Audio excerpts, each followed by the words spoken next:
Assalamualaikum warahmatullahi wabarakatuh.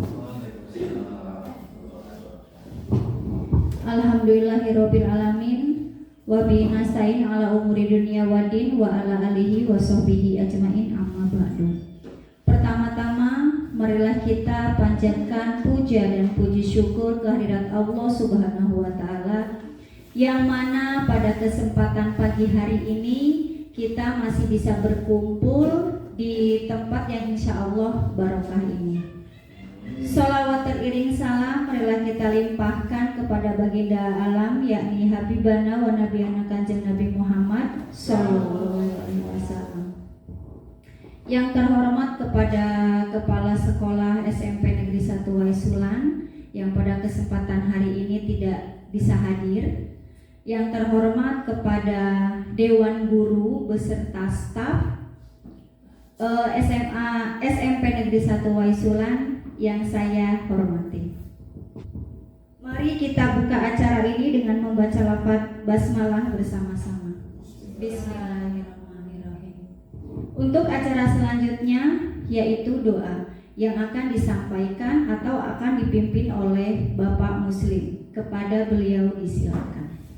Assalamualaikum warahmatullahi wabarakatuh. A'udzubillahi minasyaitonirrajim. Bismillahirrahmanirrahim. Allahumma shalli wa sallim ala sayyidina Muhammad wa ala alihi sayyidina Muhammad sayyidina wal awwalina wal akhirina wa sallim radhiyallahu ta'ala kulli sahabati Rasulillahi ajma'in. Alhamdulillahi rabbil alamin. Hamdan yuafi ni'amahu wa yukafi'u mazidah. Ya Rabbana lakal hamdu kama yanbaghi li jalali wajhika wa 'azimi sultanik. Allahumma ighfir lana wa liwalidina wa li jami'i abaina wa ummahatina wa ajdadina wa jaddatina wa khalatina wa qaribina wa jami'il muslimin wal muslimat wal mu'minina wal mu'minat. Rabbana zalamna anfusana wa illam taghfir lana wa tarhamna lanakunanna minal khasirin. La ilaha illa anta subhanaka inni kuntu minadh dhalimin. Allahumma barik lana fi auladina wa azwajina wa abaina wa ummahatina. Allahumma barik lana fi hadzal majlis hadza. Rabbana atina fid dunya hasanah wa fil akhirati hasanah wa qina adzabannar. Subhana rabbika rabbil izzati amma yasifun wa salamun alal mursalin walhamdulillahi rabbil alamin. Wassalamualaikum warahmatullahi wabarakatuh.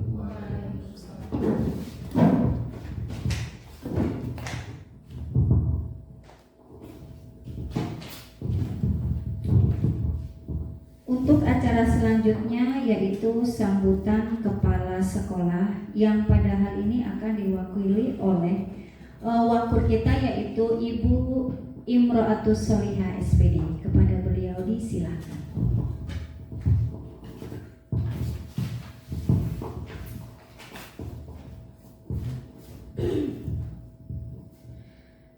Bismillahirrahmanirrahim. Assalamualaikum warahmatullahi wabarakatuh. Pertama-tama marilah kita panjatkan tak bosan-bosan puji syukur kehadirat Allah Subhanahu wa taala yang telah melimpahkan kesehatan, nikmat sehat, nikmat umur, nikmat segala-galanya kepada kita semua sehingga kita bisa berkumpul di acara sosialisasi budaya positif dari rekan kita Ibu Andriani Mustika. Salawat dan salam mudah-mudahan tetap tercurah limpahkan kepada junjungan kita Nabi besar Muhammad Sallallahu Alaihi Wasallam yang telah memberikan kita jalan yang benar, membimbing kita dengan ajaran dan uswahnya. Terima kasih kepada waktunya. Di sini saya mewakili Bapak Kepala Sekolah kita yang ada kebetulan hari ini ada acara kedinasan. Beliau ada acara kedinasan, ikut kepala dinas ke daerah Lampung Selatan juga, sehingga saya mewakili beliau untuk memberikan sambutan di acara sosialisasi budaya positif bagi guru kami yaitu Bu Andriani Mustika. sedikit saya sampaikan kepada teman-teman guru semuanya, tetap semangat mulai dari awal sampai akhir nanti kegiatan, apapun itu kerjakan dengan semangat, niat yang ikhlas, sehingga apapun yang kita kerjakan atau kegiatan yang kita ikuti itu akan menilai ibadah di sisi Allah Subhanahu wa Ta'ala. Kemudian ini sudah dibuka tadi Bu ya? Sudah ya. Oke, kemudian untuk selanjutnya saya ucapkan selamat kepada Bu Andriani. Mudah-mudahan acaranya lancar sampai akhir nanti. Kemudian untuk selanjutnya semua kegiatan, semua acara sampai akhir ujian CGP nanti itu lancar dan bisa lulus ujian, menjadi guru penggerak, menambah guru penggerak kita di sekolah kita tercinta SMPN 1 Waisulan. Dan untuk teman-teman guru yang lain, kalau memang ada panggilan itu nanti diikuti saja, dilaksanakan, kemudian untuk kemajuan sekolah kita juga. Demikian yang bisa saya sampaikan. Terima kasih atas waktunya. Wabillahi taufiq wal hidayah. Wassalamualaikum warahmatullahi wabarakatuh.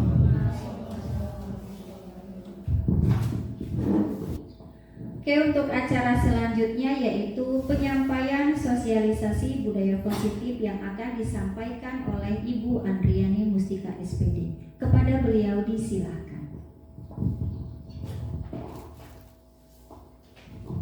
Baik, terima kasih Miss Evi. Bismillahirrahmanirrahim. Assalamualaikum warahmatullahi wabarakatuh. Waalaikumsalam warahmatullahi wabarakatuh. Apa kabarnya Bapak Ibu semua pada jam berapa ini? Pagi menjelang siang ini? Alhamdulillah, sehat ya. Semoga kita selalu diberikan kesehatan dan kewarasan kalau kata kaum muslim. Oke, baik, yang terhormat Bapak Kepala Sekolah yang saat ini diwakilkan oleh Ibu Wakakurikulum, Ibu Imro'atus Solihah. Yang saya hormati, yang saya banggakan dan yang saya sayangi Bapak Ibu Dewan Guru dan staf tata usaha SMP Negeri 1 Waisulan. Pertama, marilah kita mengucapkan syukur kehadirat Allah Subhanahu wa Ta'ala yang telah memberikan rahmat dan hidayahnya sehingga kita bisa berkumpul di sini, di aula ini dalam acara sosialisasi budaya positif. Salawat serta salam tak lupa kita curahkan kepada Nabi kita Muhammad Sallallahu Alaihi Wasallam yang dimana kita sebagai umatnya semoga bisa selalu mendapatkan syafaatnya sampai yaumil akhir. Amin. Di sini sebelumnya saya berterima kasih kepada Bapak Ibu semua sudah memberikan kesempatan saya untuk menyampaikan sosialisasi budaya positif ini. Dan untuk disclaimer dulu ya Bapak Ibu, di sini saya bukan untuk mengajari Bapak Ibu semua, tetapi saya di sini menyampaikan ilmu yang saya dapat dari pendidikan guru penggerak dan kita di sini saling sharing, tukar pendapat dan mungkin bisa mencari solusi agar membuat SMP negeri kita ini menjadi lebih baik lagi. Oke. Baik, kita langsung ya Bapak Ibu. Budaya positif. Apa yang Bapak Ibu pikirkan kalau mendengar kata-kata budaya positif? Kira-kira apa Bapak Ibu budaya positif itu? Kebiasaan yang bagus. Kebiasaan yang bagus. Terus ada lagi? Kebiasaan lah ya, kebiasaan yang positif. Iya, jadi budaya positif itu nilai-nilai, keyakinan-keyakinan, kebiasaan-kebiasaan positif yang ada di sekolah karena kita membahas di sini budaya positifnya itu di sekolah untuk mengembangkan karakter-karakter peserta didik kita menjadi bertanggung jawab, mandiri dan lain-lain. Jadi itu ya Bapak Ibu budaya positif. Nah, dan alhamdulillahnya budaya positif di sekolah kita ini sudah terbentuk, sudah diterapkan. Apa aja sih Bapak Ibu kira-kira budaya positif di sekolah kita ini? sholat duha ya. Terus ada lagi? Sholat duhur boleh. Yang sering anak bolak-balik, nah cium tangan, senyum, sapa, salam. Nah, jadi sudah banyak budaya positif di sekolah kita ini yang diterapkan, yaitu salah satunya ya tadi sholat duha, sholat duhur, senyum, sapa, salam. Bahkan piket kelas itu termasuk budaya positif. Berdoa sebelum dan sesudah pembelajaran itu juga termasuk budaya positif. Nah, perlu ditekankan ya Bapak Ibu, penerapan budaya positif ini tidak bisa dilakukan hanya dengan satu atau dua orang saja, tetapi seluruh warga sekolah itu bisa berkolaborasi, bekerja sama, berkoordinasi. Intinya semua harus saling kerjasama. Kalau cuma dilakukan satu atau dua orang saja, itu tidak berjalan Bapak Ibu.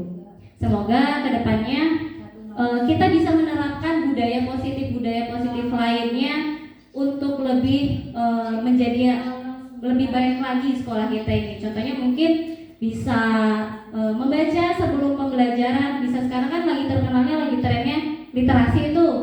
Nah, semoga kita bisa menerapkan literasi itu kepada anak-anak, karena emang secara umum ya sekarang minat baca anak itu sangat kurang. Jadi nanti misalkan habis sholat duha mengaji, masuk kelas itu sebelum gurunya melakukan pembelajaran, anak bisa suruh literasi dulu atau membaca dulu. Mungkin kedepannya kita bisa menerapkan itu ya Bapak Ibu ya.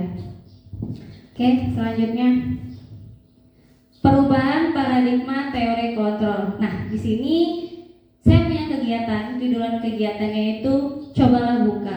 Tapi di sini ganjil ya, nggak apa-apa deh. Bu ya nggak usah, nggak apa-apa ya Bu. Cobalah buka. Jadi Bapak Ibu sekalian silakan hadap-hadapan. Miss Evi sama siapa namanya? Bu Devi bisa madep sini nggak apa-apa. Bisa madep, saling hadap-hadapan, nggak perlu pindah tempat duduk, nggak apa-apa. Ya Bapak Ibu silakan hadap-hadapan duduknya. Hai.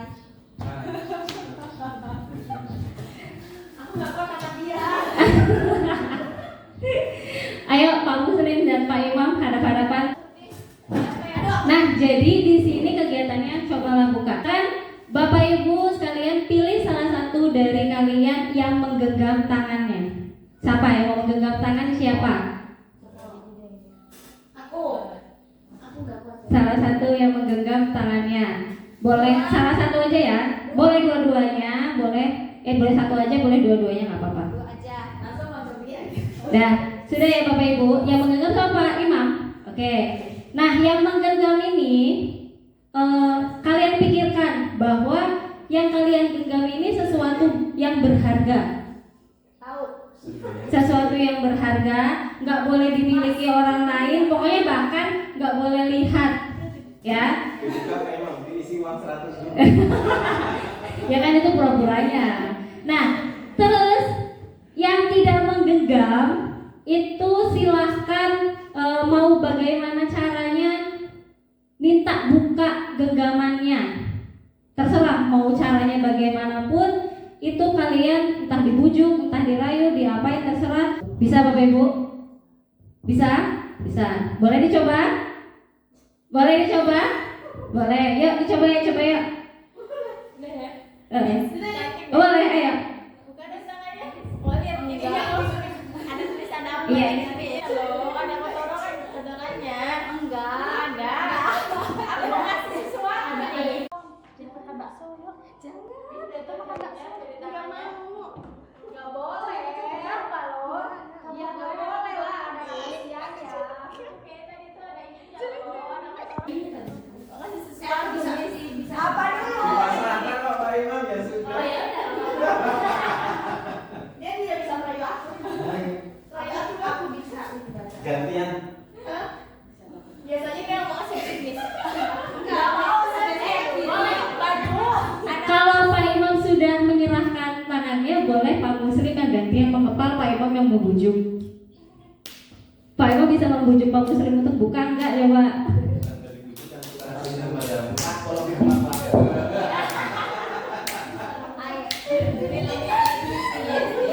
Ya udah, ini yang kedua.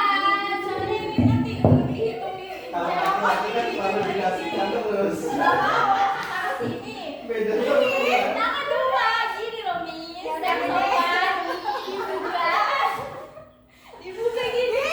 Ya udah gini. Enggak gitu dong. Itu yang di belakang seru banget ya. Sudah Bapak Ibu.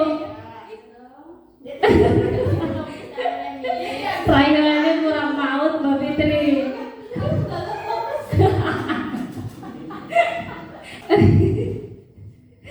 Oke sudah ya Bapak Ibu, kayaknya seru banget ini. Di sini ada yang merelakan tangannya dilepas dengan begitu saja. Tidak. Ada tadi Pak Imam tadi Pak Imam katanya sudah merelakan tangannya dibuka. Terus ada yang tetap menggenggam tangannya tanpa mau membuka walaupun dipaksa, walaupun diancam. Ada Miss Evi ya tadi ya? Miss Evi. Kalau Miss Ugi sama Bu Fitri ini bagaimana ini? Seimbang. Seimbang gimana ya maksudnya? Oh, akhirnya dia bisa kerayu berarti Miss Ugi ini. Ini buka sendiri. Oh, buka sendiri. Memaksa berarti ya. Nah, itu namanya teori kontrol Bapak Ibu. Jadi sebenarnya yang bisa mengontrol diri kita itu ya diri kita sendiri. Kayak tadi misalkan Miss Evi. Miss Evi itu tidak mau membuka tangannya, mau dikasih duit sekalipun dia nggak mau membuka tangannya karena dia tidak mau dikontrol. Sedangkan Pak Imam itu merelakan tangannya, udah ya udah nih dibuka nggak apa-apa buat kamu. Nah artinya itu Pak Imam mengizinkan dirinya dikontrol dengan Pak Muslim, gitu. Jadi gitulah anak-anak kita juga, ya. Anak-anak kita itu sebenarnya yang mengontrol anak-anak kita sebenarnya anak kita sendiri. Jadi sebenarnya begitu murid-murid kita. Kita itu tidak bisa mengontrol murid-murid kita. Kalaupun murid-murid kita itu mau diperintahkan apa yang kita perintahkan, itu berarti artinya murid kita itu membiarkan atau mengizinkan dirinya itu untuk dikontrol oleh kita atau kita sebagai pendidik. Begitu ya Bapak Ibu. Iya, Pak. Nah, di sini ternyata ada miskonsepsi tentang makna kontrol. Yang pertama, ilusi guru mengontrol murid. Nah, ini yang tadi yang saya jelaskan. Jadi sebenarnya yang mengontrol murid itu tuh bukan kita, tapi murid itu sendiri. Guru tidak bisa mengontrol murid. Kalaupun siswa kita itu mau melakukan sesuatu yang kita perintahkan, itu artinya siswa kita itu mengizinkan atau membiarkan dirinya dikontrol. Kemudian ilusi bahwa semua penguatan positif, efektif dan bermanfaat. Itu tidak ya Bapak Ibu. Bapak Ibu di sini pasti seringlah adalah yang membujuk anak-anak kita. Misalkan kita, ayo kerjain tugas nanti Ibu kasih sesuatu gitu. Nah itu ternyata tidak efektif ya Bapak Ibu. Karena yang kembali lagi yang mengontrol diri murid itu ya murid itu sendiri, bukan kita. Kemudian ilusi bahwa kritik dan membuat orang merasa bersalah dapat menguatkan karakter. Jadi dengan cara kita membuat orang merasa bersalah itu bukan menguatkan karakter, malah bisa membuat anak itu menjadi down. Kemudian ilusi bahwa orang dewasa memiliki hak untuk memaksa. Itu kita banget ya Bapak Ibu. Jadi kita tuh sering duduk dulu sih, kita maksa anak itu tuh udah sering banget. Bukan hanya di sekolah sih kalau saya. Biasanya saya juga di rumah suka maksa-maksa anak. Itu ternyata tidak bisa juga, itu miskonsepsi dengan makna kontrol. Selanjutnya disiplin positif. Apa itu disiplin positif? Apa Bapak Ibu disiplin? Disiplin apa Bapak Ibu kira-kira? Apa? Teratur. Teratur. Terus ada lagi? Disiplin? Sesuai dengan peraturan. Sesuai dengan peraturan. Gak apa-apa, ada lagi? Miss Evi, apa disiplin? Apa ya disiplin itu? Ya Mengikuti aturan. Oke. Disiplin suatu yang dilakukan seorang untuk mendapatkan kepatuhan. Disiplin erat kaitannya dengan hukuman. Kira-kira ini benar nggak Bapak Ibu? ya. Benar? Ya. Coba kita lihat. Ternyata bukan. Disuruh ini pelan sekali. Ternyata bukan Bapak Ibu. Disiplin itu bukan kaitannya dengan hukuman. Jadi disiplin itu apa? Jadi disiplin berasal dari bahasa Latin yaitu disciplina, yang artinya belajar. Kata disiplin juga berasal dari akar kata yang sama dengan disciple atau murid atau pengikut. Untuk menjadi seorang murid atau pengikut, seorang harus paham betul alasan mengapa mereka mengikuti suatu aliran atau ajaran tertentu, sehingga motivasi yang terbangun adalah motivasi intrinsik bukan ekstrinsik. Jadi disiplin itu seseorang yang mengikuti itu sesuai dengan diri dia. Jadi motivasinya itu motivasi intrinsik. Motivasi intrinsik itu motivasi yang terbangun dari dalam diri dia, bukan motivasi ekstrinsik. Jadi disiplin itu ya udah dengan hati dia aja gitu. Nah, itu bagaimana caranya kita untuk membuat orang itu disiplin melalui motivasi intrinsik bukan ekstrinsik. Selanjutnya, nah, di dalam disiplin itu terdapat nilai-nilai kebajikan. Salah satunya yaitu di sini saya mengambil profil pelajar Pancasila ya Bapak Ibu, karena di sini kan kebetulan kita sudah kurikulum merdeka dan kita harus membuat anak itu mendapatkan nilai 6 dimensi profil pelajar Pancasila ini, yaitu yang pertama beriman dan bertakwa kepada Tuhan Yang Maha Esa dan berakhlak mulia, kemudian berbinekaan global, bergotong royong, mandiri, kreatif, dan bernalar kritis. Jadi bagaimana sih kita bisa membuat disiplin anak dan mendapatkan dan mengembangkan nilai-nilai kebajikan yang ada di profil pelajar Pancasila? Sebenarnya di sini banyak ya nilai-nilai kebajikannya, bukan hanya profil pelajar Pancasila saja, tapi di sini saya mengambilnya hanya profil pelajar Pancasila. Nah, selanjutnya kita dengan disiplin kita kan berarti harus ada motivasi. Selanjutnya itu ada 3 motivasi perilaku manusia menurut Gosen. Sebelumnya saya tanya dulu Bapak Ibu. Bapak Ibu pernah nggak melakukan sesuatu itu karena takut akan hukuman? Pasti pernah. Pernah. Terus kalau melakukan sesuatu itu karena imbalan juga pasti pernah ya, karena saya juga pernah. Kalau melakukan sesuatu itu sering ya Bu, karena imbalan. Ya rata-rata begitu. Rata-rata begitu emang, kita melakukan sesuatu itu ya karena mungkin takut hukuman dan karena ada imbalannya. Dan ada lagi Bapak Ibu. Bapak Ibu pernah tidak melakukan sesuatu itu karena hati Bapak Ibu itu tergerak? Contohnya misalkan, pernah ya pasti ya Bapak Ibu ya. Nah, jadi di sini ada 3 motivasi perilaku manusia, yaitu untuk menghindari ketidaknyamanan atau hukuman yang tadi itu Bapak Ibu. Jadi kita melakukan sesuatu itu karena takut akan hukuman. Contohnya misalkan Bapak Ibu menghadiri pesta kerabat atau teman ya, berangkatlah nggak enak nih sama ini. Nah, itu termasuk untuk menghindari ketidaknyamanan atau hukuman. Kemudian ada untuk mendapatkan imbalan atau penghargaan dari orang lain. Ini sering banget ya Bapak Ibu ya, kita melakukan ini. Jadi kita melakukan sesuatu itu tuh karena pengen ada imbalannya, pengen ada penghargaannya. Selanjutnya,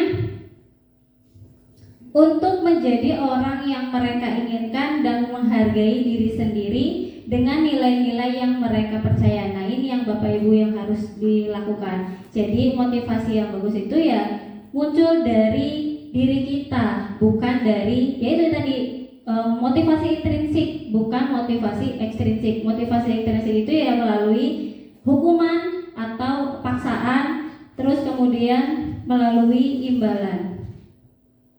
Selanjutnya, keyakinan kelas. Jadi saya yakin Bapak Ibu saya yang ada di sini itu sebagian sudah melakukan keyakinan kelas, walaupun belum semua ya Bapak Ibu. Kebetulan di sini saya juga sudah melakukan keyakinan kelas. Keyakinan kelas apa sih Bapak Ibu keyakinan kelas? Nah, di sini ada pertanyaan. Mengapa kita menggunakan helm saat berkendara? Depi, kenapa pakai Depi? Kayaknya Depi kalau sekolah kan pakai helm. Kenapa Depi alasannya? Biar nggak panas. Oh, biar nggak panas. Berarti sama kayak saya. Saya pakai helm, walaupun jarang ya, kita sekolah bukan di kota, tapi kita tetap pakai helm, tapi bukan untuk keselamatan, tapi untuk karena menghindari panas. Nah, oh iya, biar nggak panas Pak, nggak langsung ke kepala rasanya. Kalau ke kepala kan pertengahan gitu. Astagfirullahaladzim. Banyak ngedit nih kayaknya. Gue banyak edit nih. Jadi sebenarnya kita itu harusnya menggunakan helm itu karena apa Bapak Ibu? Keselamatan. Nah, karena keselamatan, bukan karena takut polisi ya, bukan karena menghindari polisi, bukan juga karena takut panas kayak Bu Devi dan saya. Jadi keyakinan kelas yaitu nilai-nilai kebajikan atau prinsip-prinsip universal yang disepakati bersama secara universal, lepas dari latar belakang suku, negara, bahasa maupun agama. Jadi di sini ada langkah-langkah membuat keyakinan kelas. Di sini saya tadi pagi saya sudah melakukan keyakinan kelas di kelas 8B. Semoga kedepannya nanti Bapak Ibu juga bisa melakukan keyakinan kelas di kelasnya masing-masing. Langkah-langkahnya yang pertama yaitu mempersilakan murid-murid di kelas untuk mencurahkan pendapat tentang peraturan yang perlu disepakati di kelas. Jadi pertama itu kita membuat aturan dulu atau kesepakatan dulu yang menurut anak-anak kita itu biar nyaman di kelas itu apa. Kemudian mencatat semua masukan-masukan para murid di papan tulis atau di kertas besar. Jadi kalau tadi saya pakai sticky note, anak suruh menulis keyakinan apa, kesepakatan apa yang mau kita buat, itu anak menulis kemudian ditempel di papan tulis. Kemudian gantilah kalimat-kalimat dalam bentuk negatif menjadi kalimat positif. Nah, jadi setelah kita membuat kesepakatan yang awal itu, jadi anak-anak itu mengganti. Biasanya anak itu kan nulisnya jangan mencontek, gitu kan, atau jangan membuli. Nah, itu diubah. Jangan membuang sampah sembarangan. Itu kita ganti menjadi kalimat yang positif. Misalkan kayak jangan membuang sampah sembarangan itu buanglah sampah pada tempatnya, gitu. Kebersihan, an-nadzafatu minal iman. Gitu ya Pak? Mungkin. Tanya sama guru sebelah saya. Oh, oke. Ibu Tamara. Selanjutnya yaitu tinjau kembali daftar curah pendapat yang sudah dicatat. Jadi kita itu digabung-gabungin, yang sama, yang tidak sama itu kita bisa pisahkan. Kemudian selanjutnya tinjau ulang keyakinan kelas secara bersama-sama. Setelah keyakinan kelas selesai dibuat, mendatangkan kesepakatan kelas sebagai tanda persetujuan. Keyakinan kelas diletakkan di tempat yang mudah terlihat oleh warga kelas. Jadi setelah kita membuat kesepakatan kelas, kita membuat keyakinannya. Kayak tadi membuang sampah pada tempatnya, itu keyakinannya apa kira-kira? Menjaga kebersihan. Terus kalau tidak boleh membuli atau saling menghargai, itu berarti saling menghargai sesama teman atau guru. Jadi itu Bapak Ibu. Untuk selanjutnya mungkin keyakinan kelas ini bisa Bapak Ibu terapkan di kelasnya masing-masing agar siswa-siswa kita itu meyakini dengan kesepakatan kelas yang sudah dibuat. Selanjutnya, bagaimana jika pelanggaran itu terjadi? Nah, di sini kalau ada pelanggaran harus kayak mana Bapak Ibu? Biasanya Bapak Ibu kalau ada pelanggaran ngapain? Masya Allah, langsung dihukum gitu aja. Miss Evi, kalau ada pelanggaran hukum juga? Pak Muslim ngapain Pak Muslim kalau ada hukum? Kalau anak melanggar sesuatu itu diapain Pak Muslim biasanya? Tanya sama. Bu Tamara diapain Bu Tamara? Biasanya kebanyakan kita dihukum ya. Kalau kita membuat kesalahan itu, anak biasanya membuat kesalahan itu biasanya kita langsung dihukum. Nah ternyata di sini ada 3 kalau anak membuat kesalahan. Bukan anak aja sih, ini semua, untuk semua. Jadi yang pertama ada hukuman, yang kedua konsekuensi, dan yang ketiga restitusi.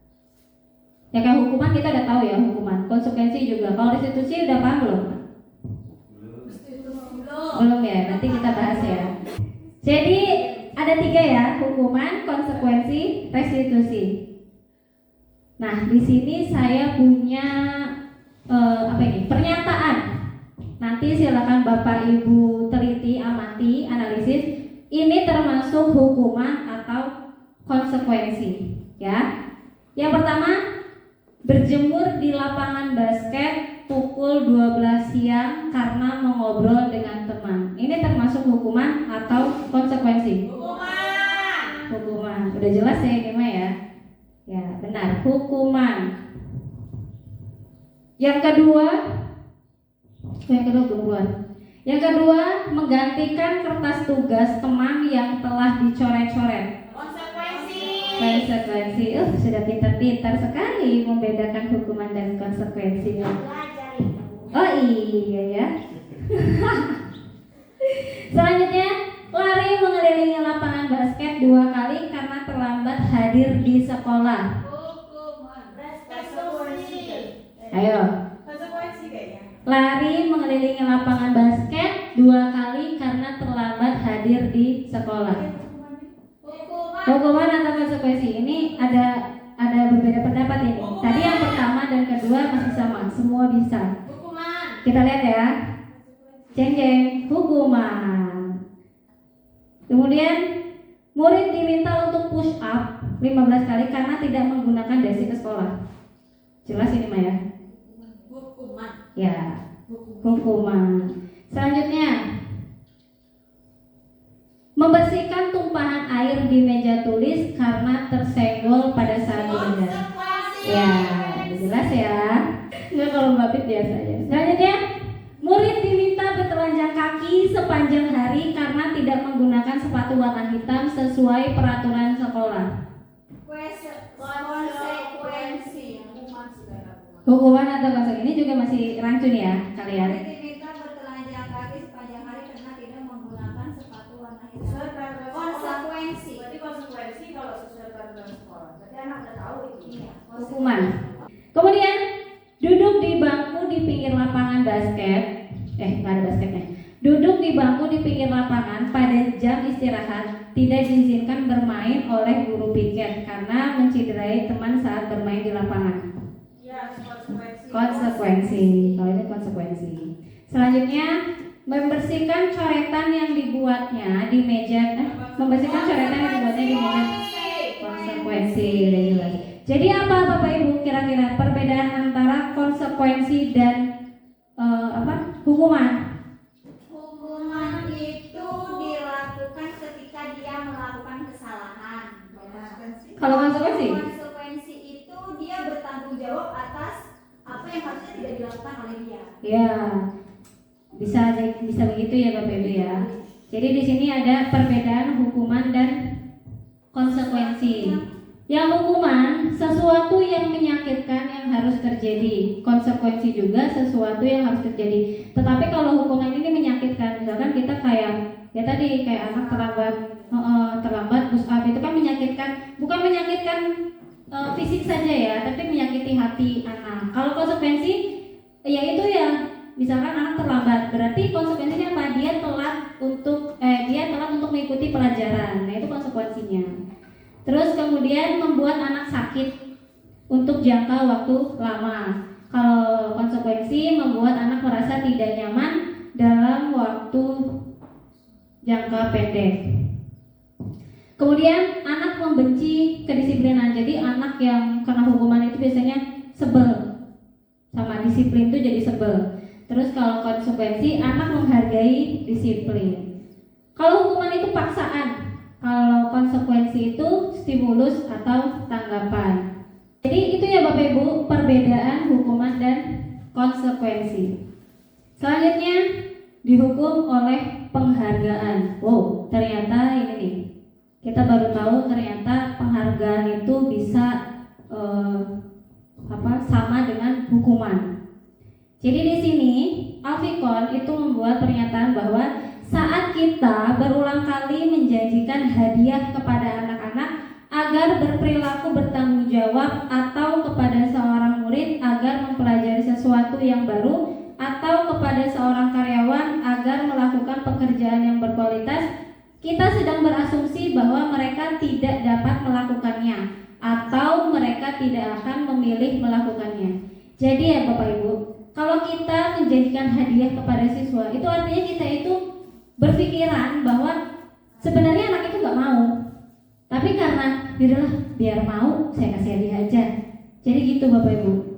Kita udah punya asumsi sendiri kalau kita udah menyiapkan hadiah untuk anak, ternyata sebelumnya kita itu berasumsi bahwa anak itu sebenarnya tidak mau melakukannya.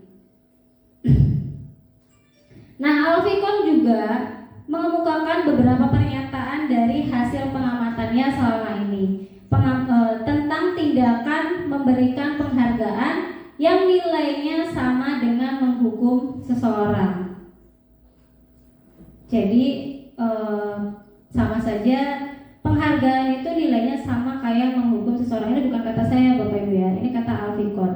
Nah di sini Alfikon melakukan pengamatan. Yang pertama, pengaruh jangka pendek dan jangka panjang. Jadi Bapak Ibu, kalau kita memberikan hadiah, misalkan contohnya gini, saya di rumah nyuruh anak saya Hasya itu, Kak sapuin Kak, nanti mama kasih permen. Dia mau karena ada imbalannya.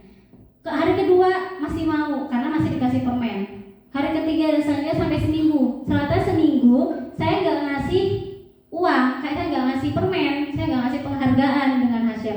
Dan apa yang terjadi? Ternyata anak saya tidak mau karena dia ngerasa, kemarin-kemarin dapat hadiah, masa sekarang nggak, udahlah nggak usah aja. Jadi gitu. Nah berarti pengaruh dari penghargaan itu jangka pendek, nggak bisa ke jangka panjang. Kemudian penghargaan tidak efektif. Ya itu, jadi balik lagi bahwa penghargaan itu sifatnya jangka pendek. Mungkin efektif tapi jangka pendek. Kalau untuk jangka panjang itu tidak efektif. Kemudian penghargaan merusak hubungan. Ini mungkin beberapa kali ya. Jadi ternyata penghargaan itu bisa merusak hubungan. Contohnya gini Bapak Ibu, dalam satu kelas misalkan di dalam satu kelas itu ada anak yang pintar. Nah kita sebagai guru itu suka tuh pintar, muji anak itu di depan teman-temannya. Ternyata itu tidak baik ya Bapak Ibu. Ternyata itu bisa merusak hubungan antara teman dan teman satunya, atau bisa juga antara teman dan murid dan guru. Ya, jadi bisa juga, apa sih Bu itu muji-muji itu terus, gue juga sebenarnya bisa, ya kan? Jadi dia itu jadi benci sama kita, jadi nggak suka sama gurunya, atau apa sih dia, orang dia juga gitu doang, gitu. Jadi dia nggak suka sama temannya. Jadi makanya penghargaan merusak hubungan. Kemudian penghargaan mengurangi ketepatan, penghargaan menurunkan kualitas, penghargaan menghukum, motivasi dari dalam diri atau intrinsik. Selanjutnya ice breaking, biar gak ngantuk. Ice breaking. Bapak Ibu boleh berdiri sebentar. Bu Im kayaknya nggak bisa deh kalau Bu Im. Apa Bu Im mau sama kayak saya? Tapi susah nanti saya. Kan saya yang tahu. Bu Im nggak usah, nggak apa-apa. Ya, berdiri dulu sebentar, kita mau ice breaking. Silakan hadap-hadapan lagi ya Bapak Ibu. Senang ini Pak Muslim, udah ganti Pak Imamnya. Silakan hadap-hadapan Bapak Ibu. Kalau Misugi tadi kuat nggak saya menatapi?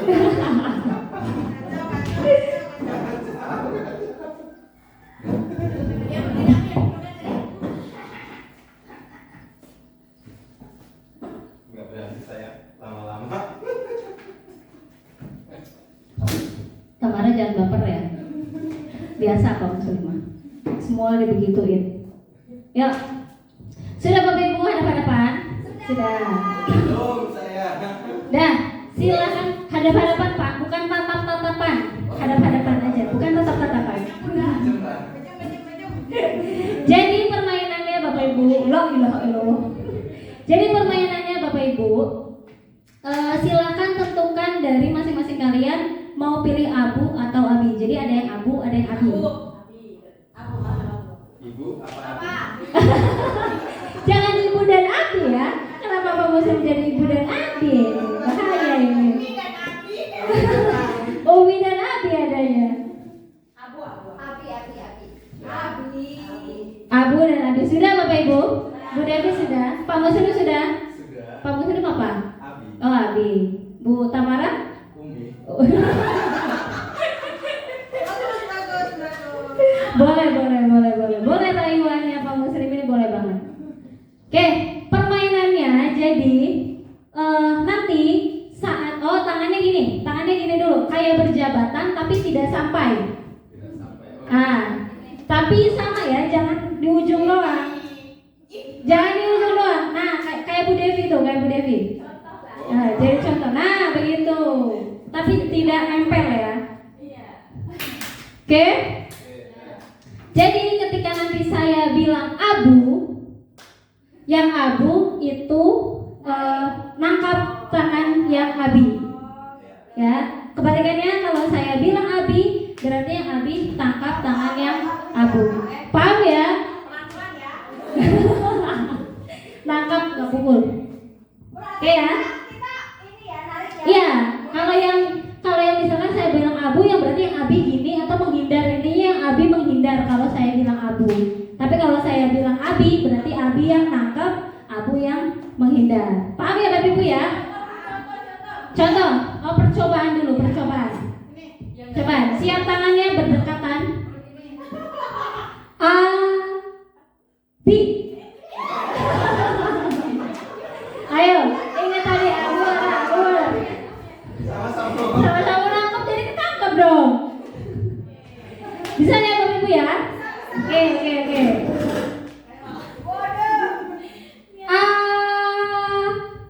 Abi. Kenapa menghindar semua? Malah menghindar, malah nangkep gimana? Lagi.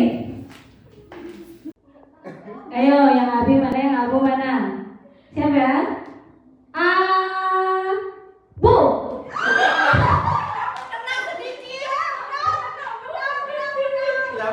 Lagi. Sama-sama menghindar. Kayaknya Bu Tamara ini takut sama Pak Muslim jadinya. Udah abu. Berarti Miss Evi yang salah nih. Lagi ya. Abu.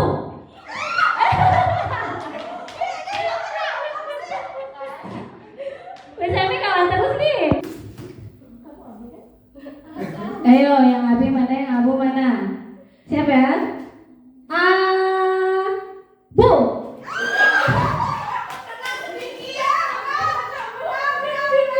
Lagi. Sama-sama menghindar. Kayaknya Bu Tamara ini takut sama Pak Muslim ini jadinya.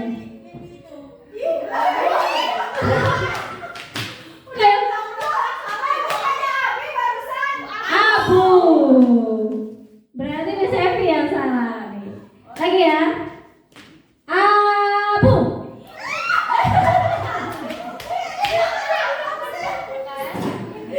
Miss Evi kawan terus nih. Sekali lagi nanti kita lanjut.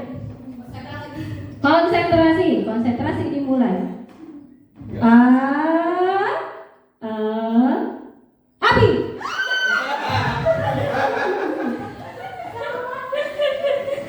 Bu Tamara ketangkep ya sama Muslim ya. Salah malah dia malah ini. Oh.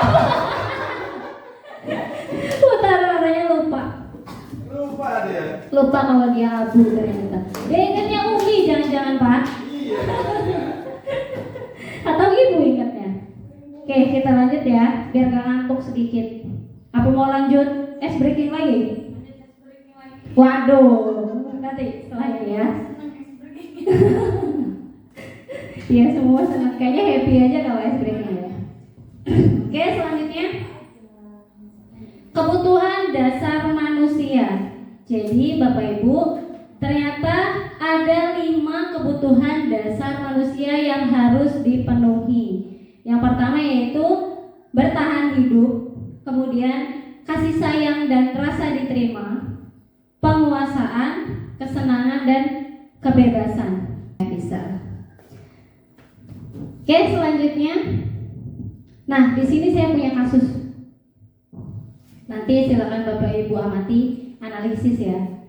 Kasusnya yaitu Bu Neneng. Bu Nenengnya nggak ada lagi ya. Bu Neneng, wali kelas 7A, sedang bingung menghadapi ulah salah satu siswa di kelasnya, yaitu Tommy. Beberapa anak telah mengeluhkan Tommy yang seringkali meminta bekal makan siang mereka dengan paksa. Jika Bapak Ibu menghadapi situasi seperti Bu Neneng, apa yang akan Bapak Ibu lakukan? Menurut Bapak Ibu, kira-kira apa alasan Tommy melakukan hal itu? Jadi, Bu Devi, kalau Bu Devi ada di situasi Bu Neneng, kira-kira Bu Devi mau ngapain nih? Ya, baca dulu nggak apa-apa.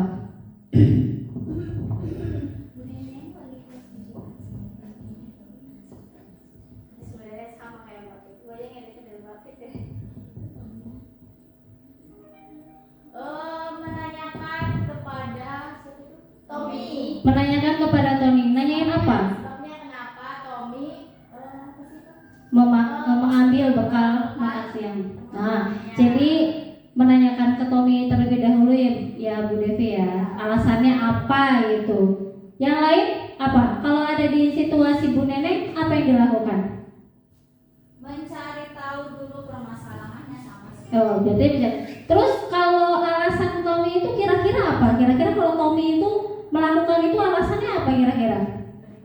mungkin Nggak dibekelin sama mamanya. ya, Terus ada lagi? mungkin juga memang Apa misal sih? cari perhatian. Cari perhatian, caper ya, biarin diperhatiin sama temennya ya. Apa lagi? Kira-kira apa lagi alasan Tommy? Dia mungkin lapar. Oh, dia mungkin lapar ya, emang lapar jadi, aduh saya lapar nih, udah gak bawa duit kan, terus lapar, udahlah ambil aja bekal makan siangnya. Nah, jadi kalau misalkan, kan tadi ada 5 kebutuhan dasar manusia ya. Nih ada bertahan hidup, kasih sayang dan rasa diterima, penguasaan, kesenangan dan kebebasan. Nah di sini ada beberapa alasan, sama tadi Tommy. Misalkan dia beralasan, saya ini lapar loh Bu, tadi apa yang dibilangin sama Bu Fitri. Berarti dia itu ada kebutuhan apa yang harus dipenuhi? Kebutuhan bertahan hidup. Jadi dia itu karena lapar, jadi dia itu membutuhkan kebutuhan yang harus dipenuhinya, kebutuhan bertahan hidup. Terus kemudian kalau alasan Tommy, aku seneng Bu, dengan begitu teman-teman aku jadi perhatian sama aku. Itu kira-kira kebutuhan dasar apa yang dipenuhi oleh Tommy? Kasih sayang. Udah jelas ya ini Maya, kasih sayang dan rasa ingin diterima. Terus ada lagi nih alasan si Tommy itu, misalkan aku ini merasa hebat Bu, kalau teman-teman itu takut sama aku gitu. Itu kira-kira kebutuhan dasar apa yang dipenuhi sama Tommy itu? Pengakuan. Hah? Pengakuan apa? Penguasaan. Penguasaan. Jadi dia itu merasa dirinya itu berkuasa. Dia ngerasa dirinya berkuasa. Terus kemudian terus salah mulutnya. Aku bosan Bu dengan bekal yang dibawakan ibu dari rumah. Berarti itu apa? Kebebasan. Jadi dia sebenarnya bosan dan dia pengen ganti lah intinya. Makanya dia pengen bebas dari bekal yang itu aja. Kemudian ada aku iseng aja Bu. Itu berarti kesenangan. Jadi dari 5 kebutuhan dasar manusia ini kita harus tahu Bapak Ibu, siswa kita atau murid kita itu membutuhkan kebutuhan dasar apa yang harus kita penuhi. Ya kayak tadi ceritanya si Tommy, dia siapa tahu dia ngerasa iseng, berarti dia itu harus dipenuhi kebutuhan dasar kesenangannya. Atau dia emang lapar, berarti kita harus memenuhi kebutuhan dasarnya ya bertahan hidup itu. Oke, selanjutnya 5 posisi kontrol. Fokus lagi enggak Bu Pit? Kontrol ya ngomongnya. 5 posisi kontrol. Nah ini ya yang menarik. Jadi ternyata ada posisi kita, posisi guru itu ada 5 posisi kontrol. Yang pertama penghukum. Kira-kira ibu termasuk posisi penghukum bukan? Saya juga sih. Saya juga masih sering menghukum anak. Jadi di penghukum itu guru tuh selalu berbuat menghardik, menunjuk-nunjuk, menyakiti, menyindir. Itu posisi penghukum. Terus guru itu suka berkata, kamu itu tidak melakukan, kalau kamu tidak melakukannya awas saja ya. Kalau kamu gak ini awas kamu ya. Selalu kayak menekan gitu. Terus kemudian hasilnya apa? Hasilnya akan memberontak, menyalahkan orang lain dan berbohong. Jadi kalau kita selalu menghukum anak, itu hasilnya bisa anak itu malah jadi bohong. Karena mereka takut. Sebenarnya ini bukan untuk siswa kita aja ya, ini untuk anak-anak kita juga bisa. Jadi saya juga pernah pengalaman, saya suka ya bukan yang fisik ya, saya menghukum anak saya dan akhirnya dia mencoba untuk berbohong karena dia takut kalau dia tuh salah dia dihukum, makanya dia berbohong. Kemudian selanjutnya yaitu posisi pembuat orang merasa bersalah. Jadi guru berbuatnya itu biasanya ngoceh-ngoceh dulu. Seharusnya kamu begini, ibu kecewa sama kamu. Biasanya guru itu berkata, kamu seharusnya sudah tahu, ibu lelah sekali, ibu tuh capek. Ya, biasanya guru begitu. Hasilnya apa? Hasilnya menyembunyikan, menyangkal, berbohong dan akhirnya berbohong. Dan dampak pada muridnya apa? Murid merasa rendah diri, tidak percaya diri atau minder, gitu ya. Nah selanjutnya posisi sebagai teman. Biasanya kalau posisi sebagai teman itu guru biasanya selalu membuatkan alasan-alasan untuk muridnya. Udah biarin aja lah, nggak apa-apa orang dia begini. Udah Pak Imam. Terus kemudian biasanya sebagai teman itu, ayolah lakukan demi ibu. Nah hasilnya apa? Hasilnya itu jadi ketergantungan dengan kita sebagai guru. Jadi dampak pada muridnya apa? Dampaknya itu anak menjadi lemah, tidak mandiri dan tergantung dengan guru. Kemudian posisi selanjutnya itu posisi pemantau. Posisi pemantau itu biasanya menghitung dan mengukur. Biasanya selalu berkata, apa peraturannya? Kamu tahu kan aturannya apa? Kalau udah kayak gitu kamu harus apa? Biasanya begitu kalau pemantau. Terus hasilnya apa? Hasilnya itu menyesuaikan diri bila diawasi. Jadi anak itu kalau lagi diliatin langsung gerubuk jadi orang yang benar. Tapi kalau nggak diliatin ya udah dia biasa lagi berbuat kesalahan lagi. Kemudian dampaknya untuk murid apa? Menitik beratkan pada sanksi atau hadiah untuk dirinya. Nah, yang terakhir Bapak Ibu, ini posisi yang kelasnya malaikat sekali ya. Dan untuk kelas ini tuh, untuk posisi ini tuh kita masih perlu tahapan, banyak belajar lagi dan ya intinya nggak langsung kita bisa berubah seperti ini. Melalui proses. Posisi yang terakhir yaitu manajer, posisi manajer. Biasanya guru itu selalu mengajukan pertanyaan-pertanyaan, terus kemudian guru itu berkata, apa yang kita yakini, apa yang bisa kau kerjakan untuk memperbaiki masalah ini. Terus hasilnya apa? Hasilnya itu bisa menguatkan pribadi kita. Murid berkata biasanya, bagaimana caranya saya bisa memperbaiki keadaan. Jadi dia itu menyadari kesalahannya. Terus dia itu menyadari kayak mana ya saya bisa memperbaiki diri saya. Terus dampaknya pada murid apa? Dampaknya pada murid bisa mengevaluasi dirinya bagaimana untuk memperbaiki diri. Nah, untuk di posisi manajer ini masih sulit ya Bapak Ibu. Jadi kita butuh proses banget untuk berada di posisi manajer ini. Selanjutnya yaitu, untuk di posisi manajer ini biasanya menyelesaikan masalahnya dengan apa? Dengan restitusi. Apa itu restitusi? Restitusi adalah proses menciptakan. Jadi restitusi juga adalah proses kolaboratif yang mengajarkan murid untuk mencari solusi untuk masalah dan membantu murid berpikir tentang orang seperti apa yang mereka inginkan dan bagaimana mereka harus memperlakukan orang lain. Itu menurut Gosen. Ada 9 ciri-ciri restitusi, yaitu bukan untuk menebus kesalahan namun belajar dari kesalahan. Yang kedua, memperbaiki hubungan. Yang ketiga, tawaran bukan paksaan. Yang keempat, restitusi menuntun untuk melihat ke dalam diri. Yang kelima, restitusi mencari kebutuhan dasar yang mendasari tindakan. Yang keenam, restitusi diri adalah cara yang paling baik. Yang ketujuh, restitusi fokus pada karakter bukan tindakan.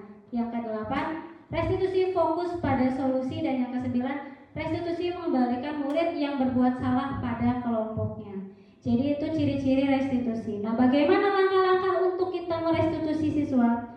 Jadi kalau Bapak Ibu anak punya salah, anak melakukan kesalahan, kita bisa melakukan restitusi, bukan langsung mengintimidasi, menghukum, atau bahkan konsekuensi pun tidak bisa. Ini salah satu solusi untuk menjadi posisi manajer ya Bapak Ibu. Jadi ada tahapan segitiga restitusi, yaitu ini langkah-langkah untuk kita melakukan restitusi. Yang pertama, menstabilkan identitas, kemudian validasi tindakan yang salah, dan yang ketiga, menanyakan keyakinan. Selanjutnya, menstabilkan identitas. Biasanya guru itu berkata berbuat salah itu manusiawi kok, tidak ada manusia yang sempurna. Itu biasanya yang awal kita untuk misalkan anak melakukan kesalahan, kita bisa menanyakan itu terlebih dahulu untuk menstabilkan identitas. Itu ya. Bapak Ibu juga buat salah, kita pasti bisa menyelesaikan permasalahan ini. Jadi itu menstabilkan identitas. Yang kemudian validasi tindakan yang salah. Biasanya itu guru berkata, kamu bisa aja kan melakukan hal yang lebih buruk, tapi kamu tidak melakukannya kan? Biasanya ibu itu menenangkanlah. Jadi kamu pasti punya alasan mengapa kamu melakukannya. Terus kemudian Bapak biasanya apa yang penting bagi kamu? Itu biasanya pertanyaan-pertanyaan yang disampaikan untuk kita memvalidasi tindakan yang salah. Kemudian menanyakan keyakinan. Nah ini biasanya guru itu apa nilai yang kita percaya dari kelas atau sekolah kita?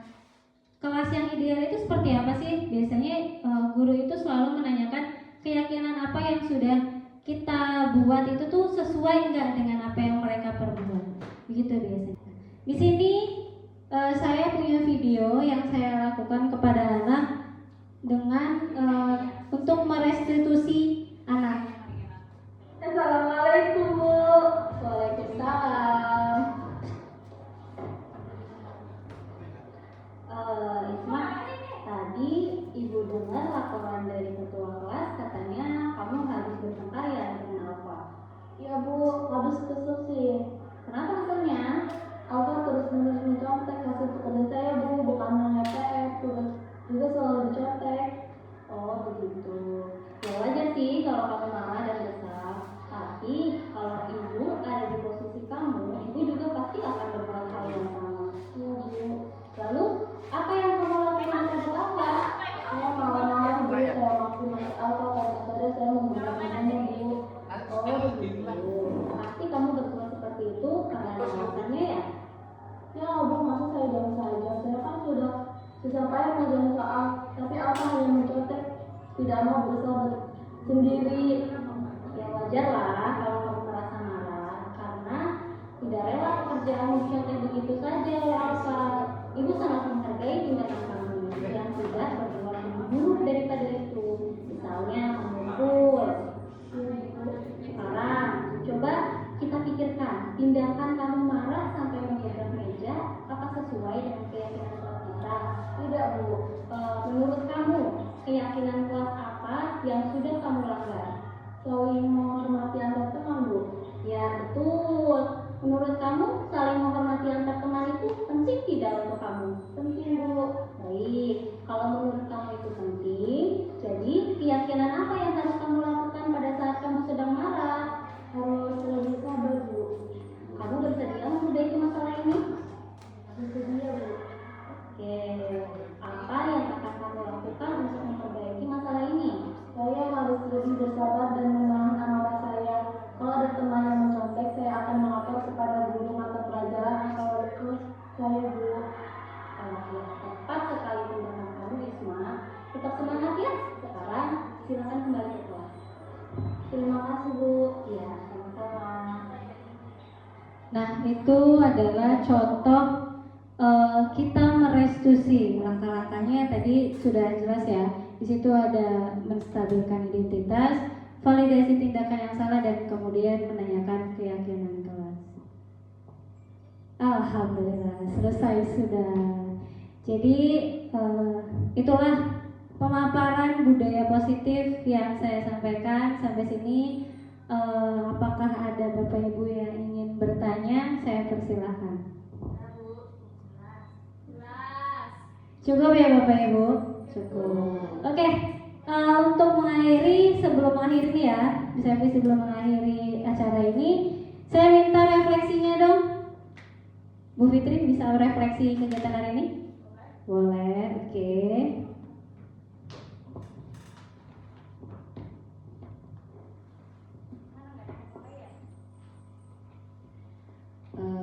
Baik, terima kasih atas kesempatannya.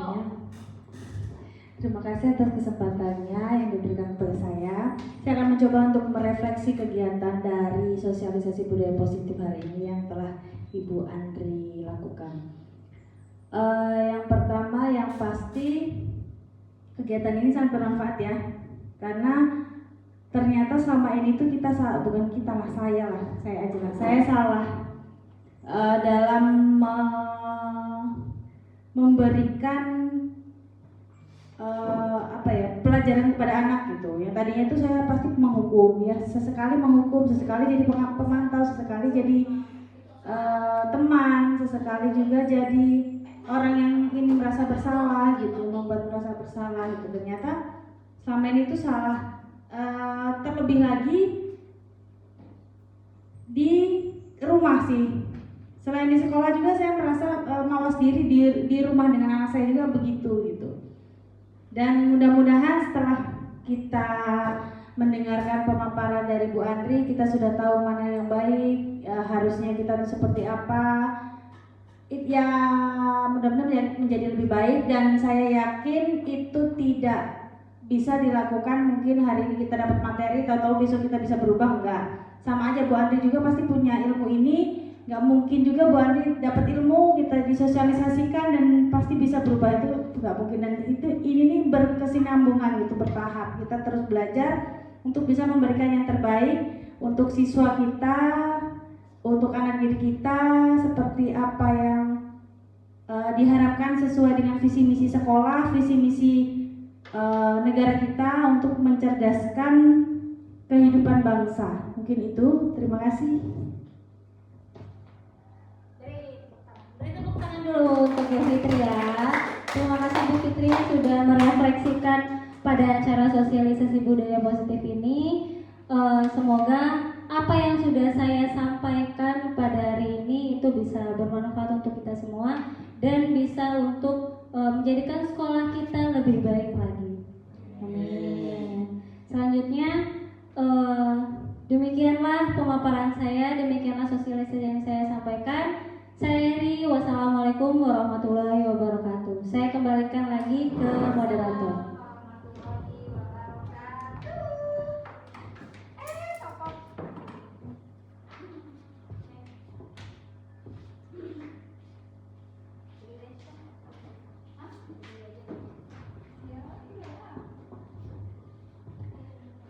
Oke, baiklah. Itu setelah sekian panjang lebar yang sudah disampaikan oleh Bu Andriani SPD. Semoga apa yang disampaikan itu bisa ada dampaknya untuk kita pribadi. Untuk saya pribadi, umumnya untuk kita semua yang hadir di sini. Karena banyak banget pelajaran yang bisa kita ambil ya dari acara hari ini. Oke, untuk acara selanjutnya yaitu penutup. Marilah kita tutup acara ini dengan membaca lafaz Alhamdulillah. Alhamdulillah. Saya selaku pembawa acara, bila ada kesalahan saya mohon maaf. Saya akhiri. Assalamualaikum warahmatullahi wabarakatuh.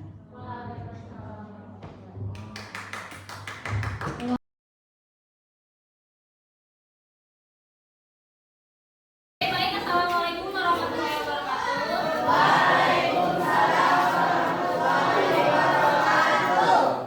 Tadi sudah berdoa ya? Gimana kabarnya hari ini?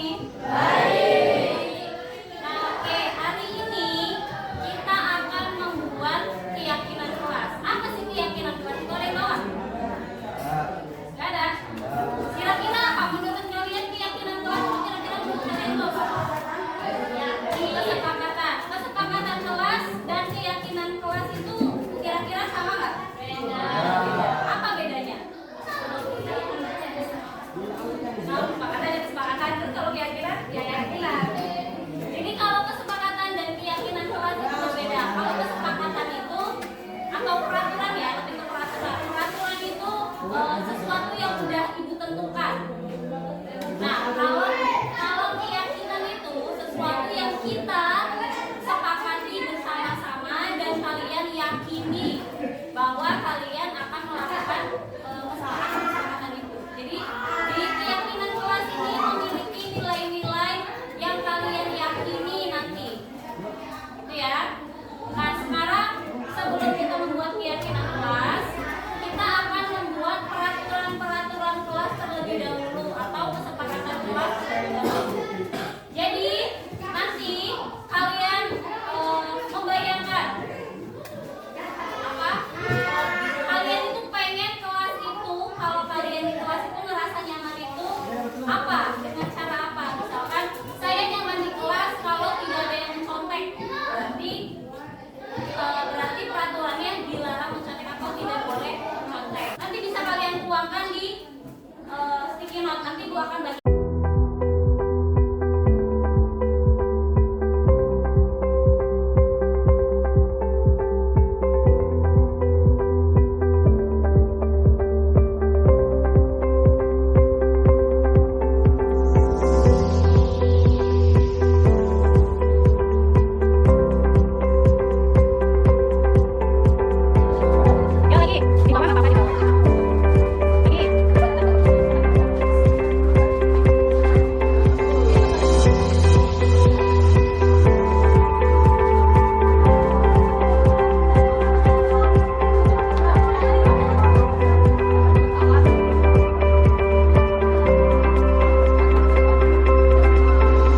Ini adalah peraturan-peraturan yang menurut kalian kalau kalian melakukan peraturan ini tuh kalian jelas bisa nyaman. Sekarang Ibu minta tolong salah satu Isma atau sama Salvi tolong klasifikasikan peraturan-peraturan ini jadi satu. Misalkan sini ada yang dilarang buang sampah sembarangan, nanti kita gantiin semua. Buang sampah sembarangan. Udah ya. Nah, kalian sudah ini tadi Ibu minta tolong sama Isma dan Salvi untuk klasifikasikannya menjadi satu yang kira-kira peraturannya itu sama. Di sini ada dilarang buang sampah sembarangan. Kemudian ada ketika jam pelajaran dilarang membuat gaduhan di dalam kelas. Terus kemudian jangan mencontek saat ada pelajaran. Maksudnya tidak boleh mencontek ya. Nyaman di kelas jika tidak ada yang mencuri duit dan sumpah. Dilarang membuli sesama teman. Tidak boleh bolos pada jam pelajaran. Kemudian semua siswa kelas 8B harus pakai kelas. Nah, ini peraturan ini itu kata-katanya masih dalam bentuk negatif. Bentuk negatif itu gimana Bu? Bentuk negatif itu masih mengandung kata jangan, dilarang, tidak boleh. Itu namanya kata-kata dalam bentuk negatif. Sekarang tugas kalian ubah kata-kata yang tadi buat jangan mencontek itu kalian ubah menjadi kalimat negatif. Misalkan jujur dalam mengerjakan tugas atau bisa ya. Ibu bagikan ini lagi, kalian tulis dalam bentuk kalimat positif.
Terus kemudian selalu hadir di setiap jam pelajaran. Itu berarti apa nilainya? Harus tadi yang diomongin Pak, harus disiplin. Semua siswa kelas zamannya harus piket kelas, itu berarti harus sama, harus disiplin. Di sini kita sudah membuat nilai-nilai untuk keyakinan kelas kita. Yang pertama menjaga kebersihan, yang kedua harus selalu jujur atau jujur ya. Terus kemudian saling menghargai. Ini saling menghargai ini berarti bisa ke teman-teman atau ke guru. Terus yang terakhir disiplin. Nah dari keyakinan ini bagaimana kesepakatan yang sudah kita buat atau keyakinan kelas yang sudah kita buat? Apa kalian setuju? Apa kalian setuju? Dan kalian bisa melakukannya atau meyakini nilai-nilai yang sudah kita buat ini? Bisa. Jadi bisa nanti disalin, ditaruh di karton, ditulis semenarik mungkin, nanti bisa kita pajang di kelas ini untuk bahwa kita mengingatkan kita bahwa keyakinan kelas kita itu yaitu harus saling menghargai, jujur, menjaga kebersihan dan disiplin. Sepakat ya? Semoga dengan adanya keyakinan kelas ini kalian bisa menumbuhkan nilai-nilai